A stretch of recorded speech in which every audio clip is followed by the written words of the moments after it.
নমস্কাৰ প্লিজ আপোনালোকে ভিডিঅ'টো স্কিপ নকৰিব আপোনালোকক এটা কথা ক'বলৈ ওলাইছো আপোনালোকৰ মাজলৈ মই ভিডিঅ' দিয়া 2 বছৰ হৈছে আৰু এই 2 বছৰত আপোনালোকে আমাৰ ঘৰখনৰ প্ৰত্যেকটো কথাই আপোনালোকক মই দেখাও কিন্তু মোৰ অন্তৰত হেবিলাক নাছিলে আজি ইমান ভাল পাইছিলো নিজে নেখাই খুৱাইছিলো আৰু নিজে মানে নিপিন্ধি পেলাই পিন্ধোৱা নিচিনা বহুত মৰম কৰিছিলো একো বস্তুৰ অভাৱ মই হ'বলৈ দিয়া নাছিলো কিন্তু তাৰ পাছতো আজি মোক বিশ্বাসঘাতক কৰিলে আৰু সেইখিনি মই আপোনালোকক কি কওঁ আপোনালোকে সম্পূৰ্ণ মোৰ পিছৰ আপোনালোকে মোৰ ভিডিঅ'টো চাব সকলোখিনি আপোনালোকক আজি মই খোলাকে কৈছো মোৰ লগত কি হৈ আছে সেইখিনি মানে আপোনালোকক মই জনোৱাটো প্ৰয়োজন বোধ বুলি ভাবো নমস্কাৰ বন্ধু বান্ধৱী সকলোকে মোৰ চেনেলটোলৈ স্বাগতম জনাইছো আৰু আজি ভিডিঅ' বুলি নহয় মোৰ বহুতখিনি কথা আপোনালোকৰ ক'ব লগা আছে আৰু প্ৰথম গাটো কপি আছে প্ৰথম কথাটো হৈছে মই আপোনালোকৰ মাজলৈ ভিডিঅ' দিয়া 2 বছৰ হৈছে আৰু এই 2 বছৰত আপোনালোকে মোৰ ঘৰখনৰ প্ৰত্যেকটো কথা আপোনালোকক মই শেয়াৰ কৰো প্ৰত্যেকটো কথাই কৰো আৰু আজি মই ক'বলৈ ওলাইছো যোন সকল মানুহৰ লগত মানে বিশেষকৈ যোনজন মানুহৰ লগত খাওঁতে শুনতে উঠোতে বহুতে অনবৰতে মানে আজি কিবা এটা কষ্ট পাওঁতে মোৰ ধৰক কিবা এটা প্ৰব্লেম হ'ল সকলোখিনি তেওঁৰ লগত শেয়াৰ কৰো আজি লৰা ছোৱালীও যদি কিবা এখাৰ কথা কৈছে তথাপিতো মই আপোনালোকে কাক শেয়াৰ কৰিব প্ৰথম হয়নে নহয় যিমানেই আপোনাৰ লৰা ছোৱালী আপোনাক যিমানেই মৰম নকৰক কিন্তু আপোনাৰ মনৰ কথাখাৰ আপুনি নিজৰ স্বামীজনক ক'ব আৰু মই ইমান বিশ্বাস কৰিছিলো প্ৰত্যেকটো কথাতেই একো লোক ঢাক কৰা নাছিলো বহুত বিশ্বাস কৰি পেলাই মই সকলোখিনি কথা কৈছিলো আৰু কিন্তু এতিয়া লাহে লাহে বুজি পাইছো মোৰ লগতে অনবৰতে থাকে মোৰ লগতে থাকে অনবৰতে খালি অফিসত যোৱাখিনি সময় অফিসত থাকে বাকিখিনি সময়টো বা মোৰ লগতে থাকে কিন্তু মোৰ লগত থাকি পেলাও যে যেনেকুৱাখিনি ঘটনা এতিয়া কৰিছে আৰু সেইখিনি আপোনালোকে বিশ্বাসে কৰিব নোৱাৰিব আপোনালোককনো কি লোক ঢাক কৰিম আৰু কালিও এটা মই আপোনালোকৰ মাজলৈ ভিডিঅ' দিছো ৰিলছ ভিডিঅ' একেলগে বা আহাচোন ভিডিঅ' অকন বনা আমুক তামুক বা মোক কেমেৰাও ধৰি দিয়ে বা একো এটা মুখেৰে এটা বেয়াকে শব্দ প্ৰকাশ নকৰে তাৰ পিছত একো মানে মোক একো এটা কোনোবা আহিছে নেকি একো এটা বেয়াকে মোক শব্দ প্ৰকাশ নকৰে মানে একো নকয় টানকে কিন্তু সেই মানুহজনে যে মোৰ লগত এনেকুৱা এটা ঘটনা কৰিব মই সপোনতো কল্পনা কৰিব পৰা নাছিলো ভৰিখনত দুখ পালেও কিবা এটা হলেও মানে কষ্ট পালে মালিশ কৰি দিয়াৰ পৰা আদি কৰি তেতিয়াও মানে কি বুলি কম প্ৰত্যেকটো মুহূৰ্ততে মই একো আঘাত হানিব দিয়া নাছিলো তেওঁক কিন্তু এতিয়া ইমানেই দুখৰ বিষয় আমি বেছিকে আমাৰ অন্তৰত দুখ লাগিলে আমি কাক প্ৰকাশ কৰো নিজৰ মানুহজনক এটো প্ৰকাশ কৰিব লাগিব হয় আৰু বেলেগে যিমানে আপোনাক বেয়া নাপাওক কিয় বেলেগে আপোনাক যিমানে বেয়া নাপাওক কিন্তু একদম আপোনাৰ মানুহজনে আপোনাক ভাল পালি হেতুৱে বহুত কিন্তু এনেকুৱা এটা ঘটনা হৈছে এতিয়া মই আপোনালোকক কম কথাটো এনেকুৱা ধৰণৰ আজি ধৰক মই মানুহজনক মোৰ লগত বিয়া হোৱা আজি 27 বছৰ হৈছে আজি আমি 27 বছৰ একেলগে যুগ্ম জীৱন পাৰ কৰিলো আমাৰ এটা সন্তান আছে সকলোৱে জানে কিন্তু সেই সন্তান হোৱাৰ পিছত ক'ত কেনেকে মোক বেয়া পালে এও নাজানো তেনেকে মানে ক'ত কেনেকে বেয়া পালে হেতু মই নাজানো যাৰ পৰিণতিত নেকি আজি এনেকুৱা এটা ঘটনা হৈছে আৰু সেই ঘটনাটো এতিয়া মই আপোনালোকক কৈছো সকলোৰে পৰিচিত সাংস্কৃতিক নগৰী যোৰহাটত আৰু কথাকিটা সেইকাৰণে প্ৰথমতে মই আপোনালোকক কৈ লৈছো চাওক এগৰাকী ঘাতক পত্নী আৰু সেই ঘাতক পত্নী গৰাকীয়ে চাওক নিজৰ স্বামীক মাৰিবলৈ এজন ভাড়াতীয়া মানুহক 15000 টকা দিছে আৰু সেই 15000 টকাৰ লোভত সেই ভাড়াতীয়াজনে কি কৰিছে নিজৰ স্বামীৰ লগত উতঃপুতভাৱে থাকি একো এটা বেয়াকে নকয়ও স্বামীজনক কিন্তু কিহৰ কাৰণে সেই স্বামীজনক মাৰিবলৈ কি কৰিছে ভাড়াতীয়া মানুহজনক 15000 দিছে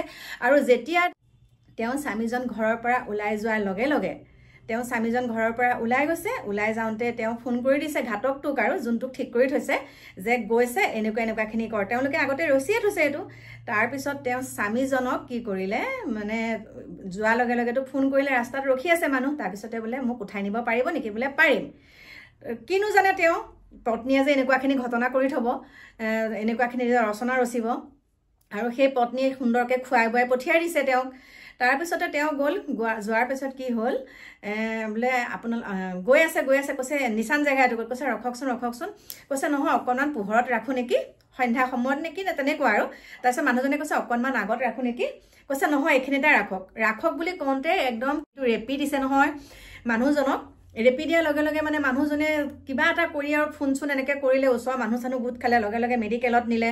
মেডিকেলত নি পেলাই মানে মেডিকেলত যেতিয়া নি পেলাই তেওঁ ৱাইফো আহিছে আৰু চাওক ঘৈণীয়েকো আহিছে, কিন্তু ঘৈণীয়েকৰ একো এটা অনুশোচনা নাই যে মানুহজনে দেখোন ডিঙিটো একদম বহুত তেজ গৈছে, একো অনুশোচনা নাই। কিন্তু হোলা ভাই মোলা স্বামীয়ে কি কৰিছে, তেওঁ কান্ধত হাতখন থৈ পেলাই মেডিকেলৰ অভিমুখে খোজকাঢ়ি গৈছে, মেডিকেললৈ খোজকাঢ়ি গৈছে।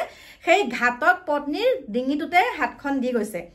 কিমান বিশ্বাসত লৈছিলে তেওঁ পত্নীগৰাকীক, চাওকচোন কিমান বিশ্বাসত লৈছিলে পত্নীগৰাকীক। গতিকে মই এটা কথা কৈছোঁ, আমাৰ মহিলাসকলো কম নহয়, পুৰুষসকলো কম নহয়। কাকনো বুলিম ককা, সকলোৰে দাড়ি চুলি পকা।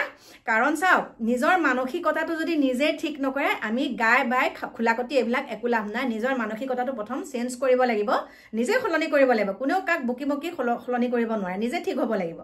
আৰু এতিয়া সেই পত্নীগৰাকীক যেতিয়া তেওঁ স্বামীয়ে তাৰ পত্নীৰ কান্ধত হাত লৈ পেলাই যেতিয়া মেডিকেললৈ গৈছে, তেতিয়াতো সেই মানুহজনকতো যোনজনে ৰেপিছিলেতো ধৰিলেই। তেতিয়ালৈকে কিন্তু স্বামীয়ে গমেই পোৱা নাই সেই ঘাতকটোক যে, সেই মানুহজনক যে নিজৰ পত্নীগৰাকীয়ে পঠিয়াইছে। তাৰপিছত পুলিচ আহিলে, পুলিচে সোধা পোছা কৰোঁতে কৈছে মোক মাইকীগৰাকীয়ে পঠিয়াইছে যে 15,000 টকা দি মোৰ মানুহজনক মাৰি দে। এইটো কেনেকুৱা ধৰণৰ কথা বাৰু কওকচোন? কিহৰ কাৰণে এনেকুৱাখিনি হ'বলৈ ধৰিছে? তুমি কিবা বেয়া পাইছা মানুহজনক আগাআগিকে কোৱা। আজি যদি আপোনালোকৰ লগতো এনেকুৱা কিবা কিবি মনোমালিন্য হয়, আপোনালোকে মুখৰ আগত সুধিব, মুখৰ আগত ক'ব যে তুমিনো এইটো কথা এনেকুৱা কিয় কৰিছা, তুমিনো এইটো কাম এনেকুৱা কিয় কৰিছা। আৰু চাওক এটা কথা শুনক, ইয়াৰ ক্ষেত্ৰত এষাৰ কথা আছে যে নিবুকা চাবোন গু খোৱা যাম বুলি কথা এষাৰ আছে। যোন মানুহ সকলোকে কোৱা নাই, এগৰাকীয়ে কৰিব সকলো মহিলাখিনিৰ বদনাম হ'ব। আৰু ঠিক তেনেকৈ 2-এজন পুৰুষে কৰিব গোটেই পুৰুষসকলৰ বদনাম হয়। আৰু ঠিক তেনেকৈ এগৰাকী মহিলাই যদি এগৰাকী বা দুগৰাকী মহিলা এনেকুৱা বেয়া কৰ্মত লিপ্ত হ'লে সকলো মহিলাখিনিয়ে দুখ হয়। গতিকে ক'ৰবাত নহয় ক'ৰবাত আমাৰো দুখ আনিছে। এতিয়া পত্নীগৰাকীৰ যেতিয়া এই ঘটনাখিনি স্বামীয়ে গম পালে, তেওঁৰ মনটোত কেনেকুৱা লাগিছে, সেই সেই পত্নীগৰাকীয়ে তেওঁক কাকুতি মিনতি কৰিলেও যে মোৰ ভুল হৈ গ'ল, আপুনি মোক ৰাখিব বাৰু পাৰিবনে কওকচোন।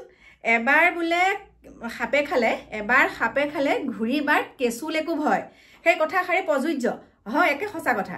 আজি তেওঁ মানুহে ক'ব এইবাৰ মাফ কৰি দিয়ে, কিন্তু ইমান এটা ডাঙৰ কাম কৰাৰ পাছত সেই পত্নীগৰাকীক কি বুলি তেওঁ আঁকোৱালি ল'ব? আপোনালোকৰ মাজলৈ সেইটো ঠেলি দিলোঁ। আৰু কথাখিনি মই প্ৰথমতে এটা কাৰণে এনেকৈ কৈছোঁ, মোৰ হৈ পেলাই মই এটা কাৰণেই কৈছোঁ, আজি মোৰ মানুহজনৰ লগতো মই দুখে সুখে, আমাৰো বহুত কাজিয়া পেচাল হয়। কাজিয়া পেচালটো আৰু হাজবেণ্ড ৱাইফৰ ভিতৰত হয়, সকলোৰে হয়। কোনোবাই ক'ব পাৰিব নেকি নহয় বুলি? হ'বই লাগিব, কাজিয়া হয়। আৰু কাজিয়াৰ ভিতৰতে মৰম চেনেহ সোমাই থাকে। গতিকে কাজিয়া হ'ল বুলিয়ে তেনেকুৱাখিনি ঘটনা বাৰু কৰিব পাৰিনে? কিন্তু তাৰ মাজতে আপুনি আৰু মইহে কৰিব নোৱাৰোঁ, কিন্তু বহুতেতো এনেকুৱা কৰিয়ে আছে। মাজতেতো দেখা পালেই আপোনালোকে নিজৰ স্বামীজনক মাৰি পেলাই কেনেকুৱা এক্টিং কৰি দেখালে যে হেৰি এনেকুৱা হ'ল, এনেকুৱা হ'ল, দৰ্জাখন খুলি দিওঁতে বেলেগ মানুহে আহি মাৰিলে। কিন্তু চাওক 100 গৰু মাৰিলে বাঘৰো মৰণ। যিমানে তুমি মানে ৰচনা নৰচা কিয়, সেই অপৰাধীয়ে তাত অকণমান হ'লেও কিবা এটা প্ৰুভৰ কাৰণে এৰি থৈ যাবই, ধৰা পৰিবই লাগিব। গতিকে সকলো সাৱধান। কোনোবাইও যদি ভাবি আছে মই কাৰোবাক ভাল পাওঁ, এই ভাল পাওঁতে মোৰ মানুহজনে বাধা দিছে, মানুহজনক মাৰি পেলাবলৈ এনেকুৱা এটা কাম কৰোঁ, তেতিয়া মানুহজনক মাৰি পেলাওঁ, তাৰপিছত আমি সুন্দৰকৈ মোৰ প্ৰেমিকাৰ লগত থাকিব পাৰিম, সেইটো নহ'ব।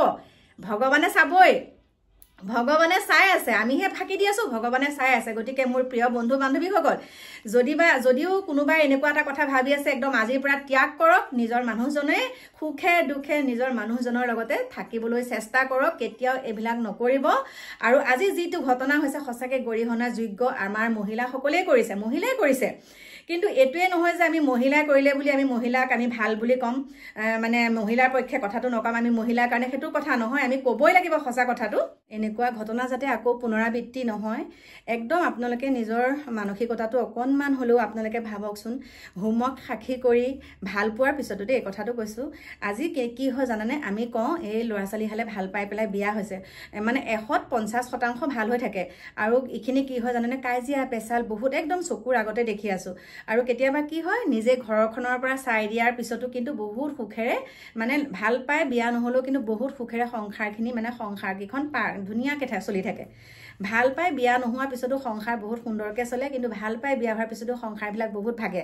বহুত ভাগে আৰু ভাল পাই বিয়া হোৱা মানে ভাগি যোৱা সংখ্যাবিলাক বেছিহে ভাল পাই যোনসকল বিয়া হয় কিন্তু তেখেতসকলৰ ভাগি যোৱা সংখ্যাবিলাক বেছি কিন্তু যোনসকলে ঘৰৰ পৰা চাই চিতি বা ঘৰৰ মানুহে তেনেকৈ বিয়া দিয়ে তেওঁলোকৰ কিন্তু সুখৰ সংসাৰহে দেখিছোঁ বেছিকৈ হয় নে নহয় আপোনালোকে কমেণ্ট কৰিব আৰু আজি যিটো ঘটনা হৈ গ'ল সেইটো যাতে পুনৰাবৃত্তি নহয় সকলোকে কৈছোঁ বহুত দুখত এই কথাকেইটা আপোনালোকৰ মাজলৈ আনিলোঁ আৰু এতিয়া যে মই চাদৰ মেখেলাযোৰ পৰিধান কৰি আছোঁ আপোনালোকক কওঁ এতিয়া মোৰ ঘৰলৈ আহি আছে আমাৰ বিয়ৈ বিয়নী আৰু আমাৰ বিয়ৈ বিয়নী আহিছে আৰু লগতে মোৰ জীয়ৰীও আহিছে আৰু তেওঁলোকৰ যিহেতুকে ৰীতি নীতিবিলাক অকণমান আমাতকৈ অকণমান মানে কি আৰু আমি ধৰক যিকোনো আমাৰ তেজপুৰৰ বিয়ৈ বিয়নীহঁত আহিলে আমি যিকোনো পিন্ধি থাকিব পাৰোঁ আৰু এতিয়া মোৰ যোনগৰাকী বিয়ৈ বিয়নী আহিছে যোনসকল বিয়ৈ বিয়নী আহিছে তেওঁলোকৰ লগত মানে মই চাদৰ মেখেলাযোৰ পিন্ধিলেহে বেছি এটা শোভা পায় সেইকাৰণে আৰু আপোনালোকক মোৰ পৰৱৰ্তী ভিডিঅ'ত দেখাম মোৰ বিয়ৈ বিয়নী মই যে আপোনালোকক কৈছিলোঁ মোৰ জীয়ৰীক মই বিয়া দিম বুলি মোৰ জীয়ৰী যোনগৰাকী আহিছে মানে এতিয়া আপোনালোকক সুন্দৰকৈ দেখাম